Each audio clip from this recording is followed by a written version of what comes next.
In Unit 2, we will be discussing cars, trucks, and trailers in non-vegetation fires.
Reflect on what your initial actions would be if you were first to arrive at an incident like this within your response area.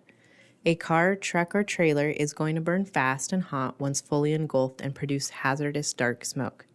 Hazards aren't just limited to toxic smoke, but large amounts of stored gasoline, propane tanks, explosions, and etc. Are any vehicles involved in the fire or adjacent to the fire? Consider the color of the smoke when responding and initially seeing the smoke column. Is it dark black or off-colored? Burning vehicles are going to produce toxic smoke and fumes that are hazardous and potentially fatal to human life. Take action to mitigate the risk once assessed. Stay out of the smoke and use indirect tactics. The following is a list of items to consider when assessing a fire containing cars, trucks, or trailers. Are any vehicles impacted by the fire? If a vehicle is impacted, what stage is the fire currently burning at? Incident responses within wildland-urban interface. Incident responses within a highway corridor. Dark or off-colored smoke. And remember, if you see something, say something. This goes for any personnel on the incident. If you consider it to be unsafe, it is unsafe. Consider the location of the vehicle fire.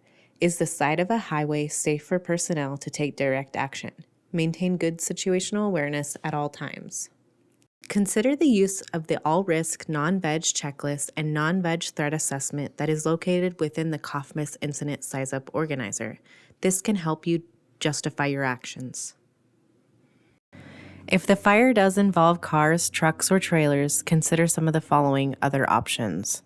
Indirect tactics, use of spraying water or foam only, notification to the duty officer and/or dispatch, and an explanation of the current situation. Request for specialized resources.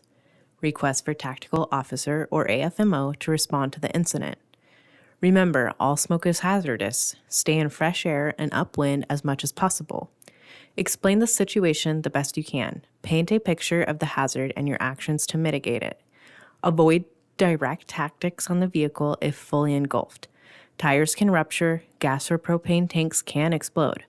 Relate your mitigations to incident objective number 1 of firefighter and public safety.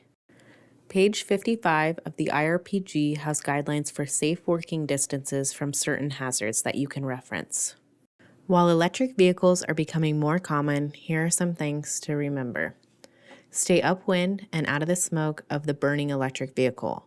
Smoke from burning electric vehicle batteries is extremely toxic.